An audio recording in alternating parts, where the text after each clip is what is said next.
Hey everybody! I owe you a video for today, and I have absolutely no idea what to talk about, so I figure I'll just ramble for 10 minutes, and if you like this video, then more power to you. So, best thing to ramble about is talking about yourself. So I'm going to talk about myself. So, I'm an archaeologist, obviously. I hope by this point you've all figured that out. I do what's called CRM, Cultural Resource Management. I am a contract archaeologist, which basically means I work for CRM companies all over the nation, well, mostly on this side of the country in the Midwest, and I do archaeological survey. And what I do is I go out and I make sure that there isn't anything of cultural importance in an area before things get built, and that's very important to me. It's very important to me to make sure that things of importance are not being lost to the next greatest oil pipeline. I have so many stories about oil pipelines. Anyway, fun times. So that's what I do, and that's what I've done for a while, and that's what I still currently do. And in my spare time, when I'm not dead tired, because I can work up to 10-hour days in 10-day sequences. So when I'm home and free and not digging holes for a living, I like to poke my nose into pseudo-archaeology and into alternative history and alternative archaeology and whatever you want to call it, the fringe, have at it what you will. I like to examine that kind of stuff. I think it's interesting. I have always enjoyed weird and wacky and paranormal things. I wasn't raised to believe in any of it, but who among us does not enjoy a good spooky story or a fascinating historical mystery? Who among us? And yeah, I'm no different. And I've always enjoyed the TV shows that, used to be put on by channels that are supposed to be informative, but clearly are not.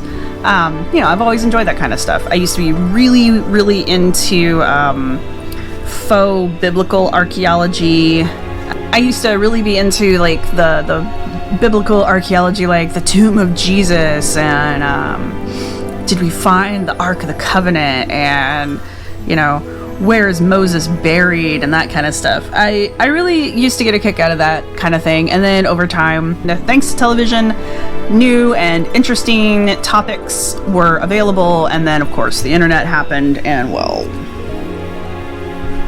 yeah, the internet happened. Hi from the internet. And yeah, so when I became a professional archaeologist, I carried over that love. And a lot of people apparently fall into archaeology because of their love of these weird pseudo-archaeology theories that they don't know at the time understand are pseudo-archaeology theories. And so yeah, we come to archaeology that way, and you learn real archaeology, and then you're like, oh, okay, well, that's weird. And a lot of people just kind of write it off and move on with life, which, more power to you. But I got caught up in the, why do people think that? Why do people think like this? Why are people willing to believe that the pyramids were built by aliens when we have records of how they were built by living, breathing human beings? Like, why are you rejecting what is clearly fact-based truth for a wackadoo theory? I wanted to know why.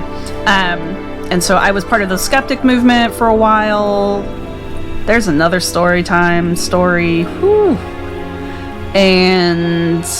But because I was part of that, I really got used to talking to people about weird ideas. Like, why do you believe in homeopathy? Why won't you vaccinate your children? Why do you think prayer works? I know why you think prayer works. Like I said, there's a lot going on there.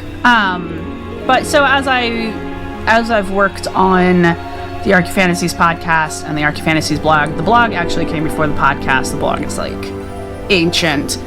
The podcast will hopefully make it into its 5th year, clawing its way there.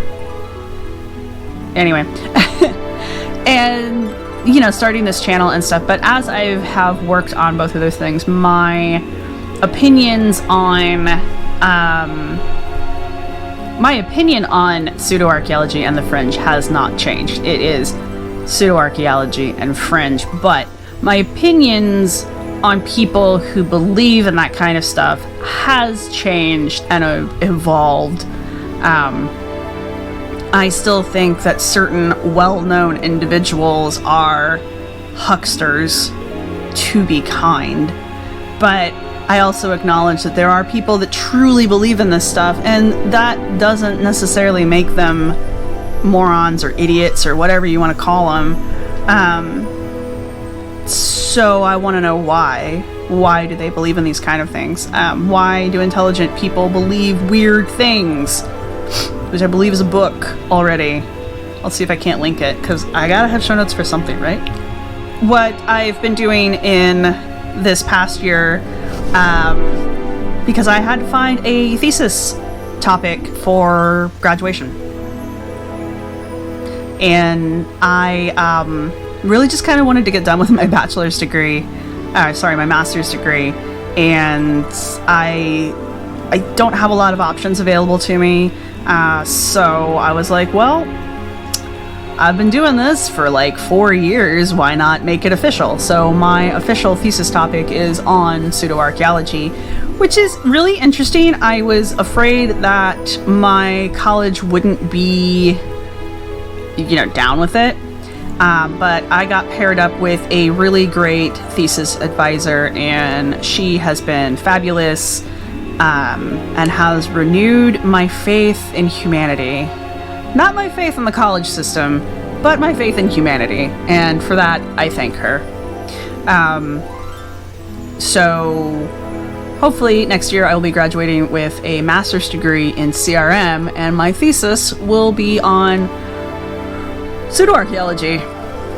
So the fun part is my topic deals very heavily with the use of social media, specifically YouTube. So you guys will get to watch my thesis develop over the next few months, and you actually get to see the end product of my thesis for the most part, because I still have to write a paper. I don't get this paper thing, man. This is the modern era. Who reads thesis papers? But so that's kind of where I'm at now. Like, my ideas about why people believe strange things has evolved. My sympathy for people who believe strange things has evolved. My combativeness, perhaps, and willingness to take someone to task over their claims is definitely as vehement as it has been in the past, especially if I have decided that that person is like knowingly doing it now. And I think what they're doing is harmful.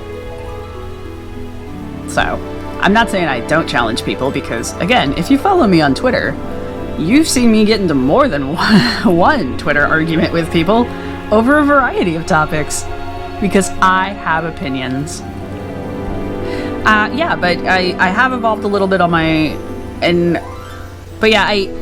want to go forward with, my podcast and my blog and these YouTube videos, and I want to examine more the why behind belief, and I personally think it's fascinating. But I will also be going forward with digging holes and doing survey, and hopefully with 2 magical letters after my name and a little piece of paper that I've paid way too much money for, in my opinion, and possibly an RPA. I don't know.